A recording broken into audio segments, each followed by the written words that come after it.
మీ ఎలాంటి వ్యాపార ప్రకటనలకైనా వెంటనే మా ఛానల్ సంప్రదించండి. అందరికీ నమస్కారం. నేను శిరీష. ప్రస్తుతం మనతో పాటు ఉన్నారు ప్రముఖ ఆధ్యాత్మికవేత్త, జ్యోతిష్య పండితులు రామ్ దాస్ శర్మ గారు. గురుగారితో మాట్లాడదాం. నమస్కారం గురుగారు. నమస్కారం. గురుగారు, విశేషంగా ఈ మే మాసంలో వృషభ రాశి వారికి ఎలా ఉండబోతుందంటారు? ఎలాంటి జాగ్రత్తలు తీసుకోవచ్చు అంటారు? గ్రహ గోచారం ఎలా ఉంటుందంటారు ఈ మే మాసంలో వీరికి? ఇప్పుడు ఈ వృషభ రాశి వాళ్ళకి అధిపతి శుక్రుడు. ఆయనకి వృషభ రాశి వాళ్ళందరికీ ఏప్రిల్ 30 తారీఖు దాకా మేషరాశిలో ఉన్నాడు. అంటే ద్వాదశంలో ఉంటున్నాడు శుక్రుడు. శుక్రుడు ఎప్పుడైతే ద్వాదశంలో ఉంటాడో, ఆయన రాష్ట్రాధిపతి ద్వాదశంలో ఉంటే కొంచెం ఖర్చులు ఎక్కువ పెట్టిస్తాడు వాళ్ళ చేత. అంటే మంచి కోసమే అది తప్ప ఇంట్లో శుభకార్యాలు చేయడము, లేకపోతే ఏమైనా వస్తువులు కొనుక్కోవడము, ఇట్లాంటి వాటి కోసమే ఖర్చు పెడతారు. లగ్జరీస్ కోసం ఖర్చు పెడతారు. అయితే రాశి నుంచి 2వ స్థానంలో గురువు ఉన్నాడు కదా, ఆయన డబ్బులు కూడా ఇస్తాడు, పైసలు ధనాన్ని కూడా ఇస్తాడు. ధనాన్ని ఇస్తాడు, శుక్రుడు ధనాన్ని తీసుకెళ్తాడు. ఈ రెండు ఉంటాయి. ఇది కాకుండా ఏంటంటే స్పిరిచువల్ ప్రోగ్రామ్స్ చేస్తారు. అంటే ఇంట్లో వ్రతాలు చేసుకోవడం, నోములు చేసుకోవడం, పిలిగ్రిమ్ ప్లేసెస్కి వెళ్ళడం, అట్లాంటివి చేస్తారు వృషభ రాశి వాళ్ళు.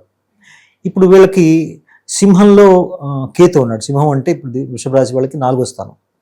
అంటే ఇంట్లో ఇంటి పట్టు ఉండే కొంచెం ఒక రకమైన కన్ఫ్యూషన్ వాతావరణం ఉంటుంది వాళ్ళకి ఇంట్లో కుటుంబ సభ్యులతో. ఎలాగంటే వీళ్ళు ఒక మాట చెప్తే ఇంట్లో వాళ్ళు ఇంకో మాట చెప్తారు. మరి అది చేయాలా ఇది చేయాలా అనే కన్ఫ్యూజన్ వీళ్ళకి ఉంటుంది.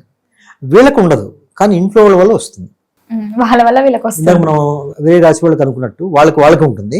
ఇప్పుడు వీళ్ళకి లేకపోయినా వేరే వాళ్ళ వల్ల వీళ్ళకి వస్తుంది అనమాట. అట్లాంటిది ఉంటుంది వృషభ రాశి వాళ్ళకి. అయితే వీళ్ళకి ఈ నివారణ చేసుకోవాలంటే వీళ్ళు చేయాల్సిన ఆరాధన ఏంటంటే మహాలక్ష్మీ దేవి స్తోత్రాలు చదువుకోవడం, గణపతి స్తోత్రాలు చదువుకుంటే కొంతవరకు నివారణ వస్తుంది వీళ్ళకి. ఎవరైతే విద్యార్థులు ఉన్నారో ఈ మాసంలో హయ్యర్ స్టడీస్ కోసం అని అవుట్ ఆఫ్ స్టేషన్కి అలా ఇలా వెళ్తామని అనుకుంటారు కదా, వెళ్ళొచ్చు అంటారా? బాగుంటుందా? కలిసి వస్తుందా వీళ్ళకి? వృషభ రాశి వాళ్ళకి ఏమైందంటే 4వ స్థానంలో ఈ మధ్య గ్రహణం వచ్చింది. ఆ గ్రహణ ఎఫెక్ట్ దాదాపు 60 రోజుల దాకా ఉంటుంది. అంటే చివరికి వచ్చింది అనుకోండి. అందుకని వాళ్ళు పరిహారాలు చేసుకొని ఉంటే అంత ప్రభావం వాళ్ళ మీద పడదు. ఇప్పుడు ఆ గ్రహం ఎఫెక్ట్ ఈ వృషభ రాశి కొంతవరకు ఉంటుంది. అన్ని రాశి వాసులకు ఉంటుందా? ఓన్లీ వృషభ రాశి? వృషభ రాశికి కూడా ఉంటుంది. కొన్ని రాశులకు బాగుంటుంది గ్రహణం. ఓహో, దాని ఎఫెక్ట్ వల్ల కొంచెం మంచిగా ఉంటుంది, కొంచెం చెడు ఉంటుంది. ఎగ్జాంపుల్ మిథున రాశి వాళ్ళకి బాగుంటుంది, తులా రాశి వాళ్ళకి బాగుంటుంది. వృషభ రాశి వాళ్ళకి 4వ స్థానంలో గ్రహణం రావడం వల్ల ఇందాక నేను అన్నట్టుగా ఏంటంటే వాళ్ళకి కుటుంబ వాతావరణంలో ఎక్కువ కన్ఫ్యూజన్స్ వచ్చే, చికాకులు, దాని మనశ్శాంతి లేకపోవడం, ఏం చేయాలో తోచకపోవడం, ఇట్లాంటివి వచ్చే అవకాశం ఉంది. దానికి సంబంధించిన వాళ్ళు పరిహారాలు చేసుకుంటే చాలా వరకు కంట్రోల్ అవుతుంది. అయితే మనం ఇందాక అనుకున్నట్టుగా ఏంటంటే ఇది 30% వరకే గోచారం అన్నది. వ్యక్తిగత జాతకంతో కలిపి చూసుకోవాలి. ఆ జాతక పరిశీలన చేయడానికి ఇంకా మాలాంటి వాళ్ళని సంప్రదిస్తే మేము చూసి దానికి ఏం పరిహారాలు డీటెయిల్డ్గా చేయాలని చెప్తాము. ఇప్పుడు గురుగారు, మరి వివాహ యోగం ఉందంటారు. ఎవరికైతే వివాహం జరగలేదు వివాహ యోగం ఉందంటారు. అలాగే ప్రేమ పెళ్లిళ్ళు కూడా జరిగే ఛాన్సెస్ ఉన్నాయి అంటారా ఈ మాసంలో?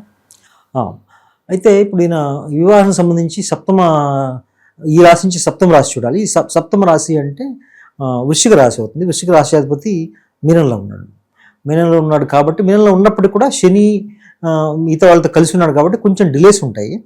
అయితే అయ్యే అవకాశం ఉంది. లాభస్థానంలో ఉన్నాడు కాబట్టి అయ్యే అవకాశాలు అయితే ఉన్నాయి. గట్టిగా ప్రయత్నం చేస్తే అయ్యే అవకాశాలు ఉన్నాయి. అది శుక్రుడు మారకుండా, రాశి మారకుండా ముందైతే ఇంకా బాగుంటుంది. అంటే నా ఉద్దేశం ఏప్రిల్ 30 లోపల కొంచెం ఎక్కువ పుష్ ఉంటుంది ఈ విషయంలో. అది దాటిన తర్వాత మళ్ళీ ఆయన ద్వాదశంలోకి వస్తాడు కాబట్టి, రాశి మీదకి వస్తాడు కాబట్టి కొంచెం ఇబ్బందులు వచ్చే అవకాశం ఉంది. బట్ ఓవరాల్గా చూస్తే అవకాశాలు ఎక్కువ ఉన్నాయి. కుటుంబ వాతావరణం ఎలా ఉంటుందంటారు ఈ వృషభ రాశి వారికి? కుటుంబ వాతావరణం బాగానే ఉంటుంది. ఎందుకంటే ద్వితీయ రాశిలో గురువు ఉన్నాడు కాబట్టి ఆయన వీళ్ళకి మేలు చేస్తాడు.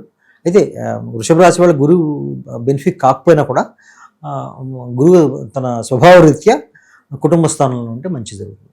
గురుగారు, అలాగే గోచరం ప్రకారం చూసుకుంటే ఈ మాసంలో వృషభ రాశి వారు ఏదైనా బిజినెస్ స్టార్ట్ చేద్దాం, పెట్టుబడులు పెడదాం అనుకునే ఆలోచన ఉన్న వారికి కలిసి వస్తుందంటారా? పెట్టొచ్చు అంటారా? చేయొచ్చమ్మా, చేయొచ్చు. అయితే నేను అనడం ఏంటంటే ఈ గ్రహణ పరిహారాలు చేసుకున్నట్లయితే ఇలాంటివి మొదలు పెట్టండి. లేదంటే కనీసం గ్రహణం నుంచి ఒక 60 రోజులు ఆగాలి. 60 రోజుల తర్వాత దాని ఎఫెక్ట్ ఉండదు. అప్పుడు కుజుడు మారిన తర్వాత, ఎందుకంటే వ్యాపారం సంబంధించి 7వ రాశి చూడాలి. వృషభానికి 7వ రాశి అంటే వృశ్చిక రాశి అధిపతి మీనంలో ఉన్నాడు. ఆయన ఇప్పుడు రాశి మారుతాడు. ఆయన కొన్నాళ్ళకి రాశి మారుతాడు, ఒక 15 డేస్కి మారుతాడు. ఆయన మారిన తర్వాత అప్పుడు బాగుంటుంది వీళ్ళకి. ఆరోగ్యపరంగా ఎలా ఉంటుందంటారు? ఆరోగ్యం కొంచెం వీళ్ళకి కూడా ఇబ్బంది ఉండొచ్చు. ఎందుకంటే బుధుడు ఆరోగ్య పట్ల జాగ్రత్తలు తీసుకోవాలి. ఎందుకంటే ఆయనకు బుధుడు శుక్రుడు కాంబినేషన్ ఉంది అక్కడ. బుధుడు నీచపడ్డాడు కాబట్టి శుక్రుడు ఉచ్చలో ఉన్నప్పటికి కూడా ఆయన ఉచ్చ నుంచి ఆయన రాశి మారి మేషంలోకి వచ్చాడు ఆయన. అయితే బుధుడు ఇంకా నీచంలోనే ఉన్నాడు కాబట్టి ఆయన కొంతకాలం ఉంటాడు కాబట్టి ఆరోగ్య విషయంలో వాళ్ళు శ్రద్ధ తీసుకోవాలి. గురుగారు, ముఖ్యంగా ఈ మే మాసంలో వృషభ రాశి వారికి అమావాస్య ముందు బాగుంటుందంటారా, అమావాస్య తర్వాత బాగుంటుందంటారా? అమావాస్య తర్వాత బాగుంటుంది వాళ్ళకి. ఆర్థికంగా ఎలా ఉంటుందంటారు? అధికంగా బాగుంటుంది, అందులో గురువు సపోర్ట్ ఉంది, బృహస్పతి సపోర్ట్ వాళ్ళకి. ఓవరాల్ గా చూసుకుంటే వృషభ రాశి వారు ఈ మాసంలో దేని పట్ల జాగ్రత్తగా ఉంటే బాగుంటుందంటారు? ఓవరాల్ గా జాతకం వాళ్ళు ఏంటంటే డ్రైవింగ్ కొంచెం జాగ్రత్తగా చేయాలి. ఎందుకంటే 4వ స్థానంలో కేతు ఉన్నాడు కాబట్టి ఆయన కొంచెం ఎదుటి ట్రాఫిక్ని పట్టించుకోకుండా పోయే తత్వాన్ని కలిగజేస్తాడు అనమాట. ఎందుకంటే ఆ కన్ఫ్యూజన్ ఉంటుంది వీళ్ళకి, కాబట్టి కొంచెం డ్రైవింగ్ జాగ్రత్తగా చేయాలి. పైగా ఏంటంటే కుజుడు కూడా ద్వాదశంలో ఉన్నాడు ఆయన, కాబట్టి 12వ స్థానపతి 11లో ఉండడం వల్ల కూడా ఈ ర్యాష్నెస్ మెంటాలిటీ అయితే ఉంటుంది. కొంచెం ఆ విషయంలో జాగ్రత్త తీసుకుంటే ఇబ్బంది లేదు. ఇంకా ఉద్యోగ వ్యవస్థలో ఉన్న వారికి ఎలా ఉంటుందంటారు? ఉద్యోగం మారాలి, ప్రమోషన్స్ వస్తున్నాయి అని ఆలోచన ఉన్న వాళ్ళు మారచ్చు? మారచ్చు, అదేం ఇబ్బంది లేదు వీళ్ళకి. ఏం లేదు, ఎందుకంటే ఇప్పుడు వీళ్ళకి ఉద్యోగం సంబంధించి శని భగవానుడు వీళ్ళకి రాష్ట్రాధిపతి.